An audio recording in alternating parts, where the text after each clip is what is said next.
Am 23. Juli 2025 gab es wieder einen offiziellen Developer-Livestream zum Microsoft Flight Simulator. Sim-Update 3 für den 2024er, Sim-Update 16 für den 2020er, neue Marketplace-Funktionen, Performance-Themen und viele Fragen aus der Community. Doch wer genauer hinhört, merkt schnell, viele Antworten bleiben vage, manche Versprechen wirken vertraut und zentrale Probleme ziehen sich wie ein roter Faden durch die Monate seit Release. Die Frage ist, was wird tatsächlich besser und wo wird nur repariert, was längst hätte funktionieren sollen? Ich habe den Livestream für euch einmal genau analysiert und hier zusammengefasst. Und damit hallo und herzlich willkommen hier auf meinem Kanal. Mein Name ist Andi, schön, dass du da bist.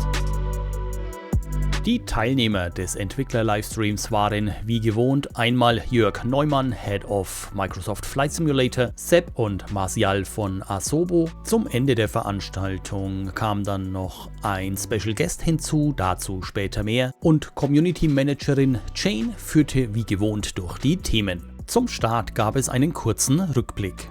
Zum einen freut man sich über gestiegene Nutzerzahlen im Vergleich zum Vorjahr, zum anderen wurden die jüngsten Veröffentlichungen rund um das City Update 11 und die Famous Flyer 12 nochmals kurz gezeigt, abgerundet mit einem Gruß an die Community sowie den Dank für das Feedback, und nach einem kurzen Blick auf die Roadmap ging es dann direkt rein in die Themen. Der Microsoft Flight Simulator 2020 erfreut sich nach wie vor großer Beliebtheit, läuft stabil und wird mit Sim-Update Nummer 16 in Kürze nochmals verbessert. VRAM und weitere Speicheroptimierungen, Bugfixes rund um die Flugplanung, an Garmins und an Flugzeugen allgemein und auch die Möglichkeit, verschiedene Flugzeuge aus dem Microsoft Flight Simulator 2024er Marketplace verwenden zu können, sorgen dafür, dass der 2020er absolut relevant bleibt. Und das nicht nur bei Usern mit beispielsweise älteren Systemen, sondern auch bei Hobbypilotinnen und Piloten, die ihre liebgewonnenen Add-ons im Nachfolger, also im 2024er, entweder gar nicht oder nur stark eingeschränkt nutzen können. Und das betrifft, und damit kommen wir zum 2024er, nicht nur Inhalte von Drittanbietern, sondern auch Inhalte von Microsoft Asobo selbst, wie beispielsweise einen ganz großen Teil der Local Legends und Famous Flyer im 2024er, die nach wie vor nicht funktionieren. Grüße gehen raus an alle Käufer der Aviators Edition des Microsoft Flight Simulator 2024 bzw. an alle Käufer der Local Legends und Famous Flyer im 2020er, die laut dem Versprechen von Microsoft Asobo davon ausgegangen sind, diese im Microsoft Flight Simulator 2024, also ab Release im November 2024, verwenden zu können.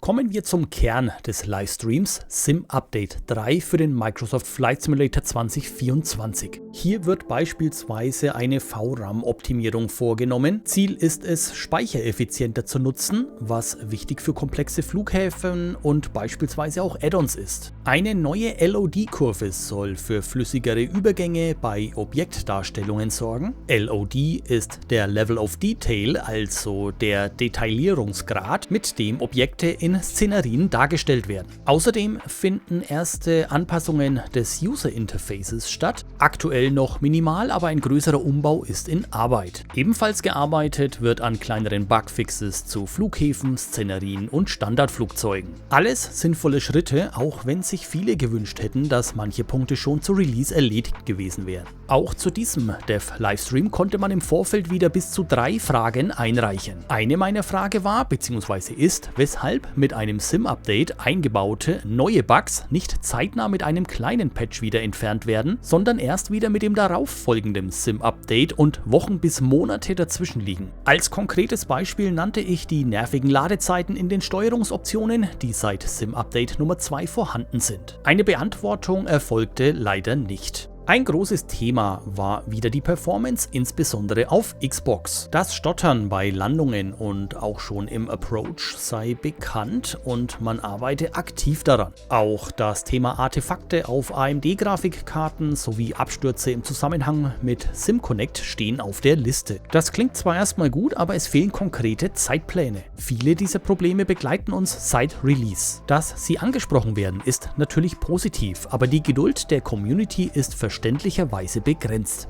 Technisch wurde auch am Live-Traffic-System geschraubt. Die Entwickler wollen künftig Flugzeuge und Schiffsverkehr getrennt konfigurierbar machen, ein häufig geäußerter Wunsch. Positive Nachrichten gab es von Working Title, die Garmin-Systeme wurden weiter verbessert. G1000, 3000 und Co. laufen mittlerweile deutlich stabiler und umfangreicher als noch vor ein paar Monaten. Auch die ATR 42 bzw. 72 sollen bald die vollen Microsoft Flight Simulator 2024 Funktionen unterstützen, etwa durch mehr Missionsintegration.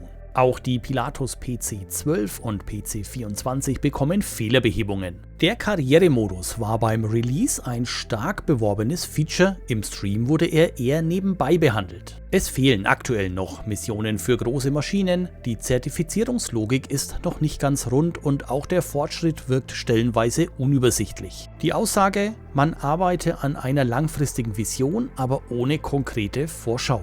Ein Feature mit Potenzial, das momentan noch nicht sein ganzes Gewicht entfaltet. Als Veröffentlichungsdatum wurde für beide Sim-Updates, also 16 für den 2020er und 3 für den 2024er, der 29.07.2025 angegeben. Bereits während des Streams wurde jedoch angedeutet, dass dieser Termin wohl nicht zu halten ist. Meine Einschätzung dazu: veröffentlicht bitte erst dann, wenn die Updates stabil laufen. Was dann folgte, war der Frage- und Antwort-Part, also Fragen aus der Community mit den entsprechenden Antworten der Entwickler. Auch das fasse ich hier einmal kurz und knapp mit den wichtigsten Themen zusammen. Frage: Warum kann das WASM-Modul nach einem Absturz nicht neu gestartet werden? Die Antwort darauf: Derzeit ist ein Neustart des WASM-Moduls nach einem Crash nicht möglich. Das Team arbeitet an einer Lösung, um dies in zukünftigen Updates zu ermöglichen. Frage: Werden die Einstellungen auf Xbox in Bezug auf Fauna, Bodenpersonal an Flughäfen sowie Schiffs-, Straßen- und Flugverkehr zurückkehren? Die Antwort: Ja, diese Funktionen sollen in einem kommenden Update wieder verfügbar sein. Frage: Die aktuelle Benutzeroberfläche ist unpraktisch, gibt es Pläne für Verbesserungen? Die Antwort: Das Team plant, die Benutzeroberfläche zu überarbeiten, um sie benutzerfreundlicher zu gestalten. Konkrete Details wurden jedoch nicht genannt. Die nächste Frage beschäftigte sich mit der neuen LOD-Kurve und was diese genau bedeutet. Hier die Antwort: Die neue Level-of-Detail-Kurve soll eine bessere Darstellung von Objekten in verschiedenen Entfernungen ermöglichen und dadurch die Performance verbessern. Nächste Frage: Wird es separate Einstellungen für Live-Flugverkehr und Schiffsverkehr geben? Die Antwort: Das Team plant, separate Konfigurationsoptionen für Live-Flugverkehr und Schiffsverkehr bereitzustellen. Die folgende Frage beschäftigte sich mit der Wolkendarstellung. Wird mehr Zeit in die Perfektionierung der Wolkendarstellung investiert? Die Antwort: Ja, die Verbesserungen der Wolkendarstellung ist ein Schwerpunkt für das kommende Sim-Update 4. Auch nach dem aktuellen Stand zum Thema Shared Cockpit wurde gefragt. Darauf antworteten die Entwickler, dass es weiterhin in aktiver Entwicklung sei. Konkrete Details oder ein geplanter Veröffentlichungstermin wurde jedoch nicht genannt. Die Implementierung von Shared Cockpit erfordert umfangreiche Arbeiten an der Synchronisation von Flugzeugsystemen, Netzwerkstabilität und Benutzeroberfläche. Im Frage-Antwort-Part ging man sowohl auf die im Vorfeld eingereichten Fragen ein, sowie auch auf Fragen im Chat. Ich bin hier jetzt auf einen Großteil eingegangen. Wer sich den kompletten Part nochmals reinziehen möchte, ich verlinke euch den originalen Livestream unten in der Videobeschreibung. Auch zum aktuellen Stand zum Thema World Hub ging man ein. Der World Hub ist aktuell noch deaktiviert, unter anderem wegen technischer Probleme und Synchronisationsfragen bei Community-Änderungen von Flughäfen und Szenerien. Der World Hub ist dafür gedacht, von Usern eingereichte Verbesserungen an Flughäfen und Szenerien, zum Beispiel korrekte Parkpositionen, Befeuerung, Bodenmarkierungen usw., zentral zu sammeln, zu prüfen und offiziell ins Spiel zu bringen. Für viele Simmer mit Community-Fokus ist der World Hub eine der spannendsten Plattformen im Microsoft Flight Simulator Ökosystem. Dass er zurückkommt, ist klar. Ein genaues Datum blieb bisher offen. Und dann bleibt auch erstmal abzuwarten, inwieweit der Prozess optimiert wurde, um Einsendungen schneller und zuverlässiger zu veröffentlichen. Zusammengefasst kann man auch für die Themen Weltfotograf, Buschtrips und Landeherausforderungen festhalten, dass alle 3 Bereiche sowohl verbessert als auch erweitert werden sollen. Auch in Bezug auf den Marktplatz gab es Informationen, allerdings waren diese wenig neu. So möchte man beispielsweise die Mietfunktionen weiter ausbauen. Ab einem der kommenden Updates soll dann auch die Geschenkfunktion irgendwann verfügbar sein und es soll sowohl im Marktplatz als auch in der eigenen Bibliothek erweiterte Filtermöglichkeiten geben. Zur diesjährigen Gamescom vom 20. bis 24. August hat Microsoft 2 Inhalte angekündigt. Einmal geht es um das City Update Nummer 12. Dieses soll sich in Europa abspielen, ein genaues Gebiet wurde bisher nicht genannt und es geht dabei wie immer um Fotogrammetrie, zusätzliche Points of Interest sowie visuelle Aufwertungen wie beispielsweise von handgefertigte, besonders detaillierte Airports. City Update Nummer 12 wird wie alle anderen City Updates davor kostenlos sein. Ebenso kostenlos wird die zweite Ankündigung sein, das Make Good Aircraft Nummer 4 als Dankeschön an die Community für ihre Geduld mit fehlerhaften oder fehlenden Inhalten im Microsoft Flight Simulator 2024. Auf welches Flugzeug wir uns hier freuen dürfen, wurde noch nicht genannt. Im Anschluss warf man einen Blick auf die aktualisierte Roadmap, wobei man schon festhalten darf, dass diese nicht sonderlich mehr Inhalte preisgibt als vor dem Livestream. Alle neu hinzugekommenen Punkte waren im Grunde bereits vor dem Livestream klar.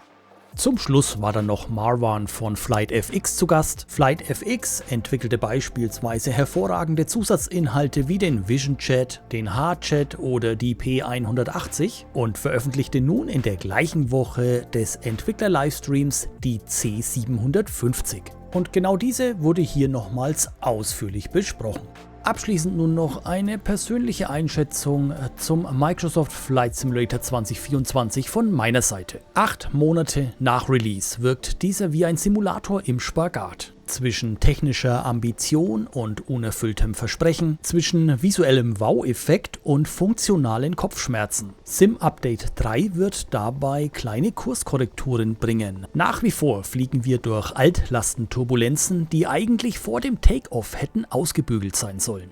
Im Developer-Livestream wurde meiner Einschätzung nach zwar viel gesprochen, aber nur wenig konkret beantwortet. In vielen Punkten hört man seit Monaten, wir arbeiten daran und viel zu selten hört man, ab dann funktioniert es. Was bleibt also nach diesem Livestream? Local Legends bleiben lokale Probleme. Es bleibt eine brillante Plattform, die sich aber noch immer an vielen Stellen wie eine offene Beta anfühlt. Es bleibt eine fantastische Welt, die jedoch an vielen Stellen noch mit Performance-Problemen zu kämpfen hat. Und es bleibt eine treue Community, die Geduld zeigt, aber irgendwann eben doch Antworten braucht. Anstatt neue Features auf die Runway zu rollen, wäre es an der Zeit, das Bestehende endlich auf Flughöhe zu bringen. Wir freuen uns auf die Gamescom und damit neuen Rückenwind, klare Zeitpläne, stabile Features und endlich das Gefühl, dass Vision und Umsetzung wieder im selben Cockpit sitzen. Gebt hierzu gerne Feedback über die Kommentarfunktion hier unter dem Video und vergesst zur Unterstützung dieses Kanals bitte Däumchen und Abo nicht. Ich bedanke mich fürs Zuschauen, wünsche eine gute Zeit und bin raus.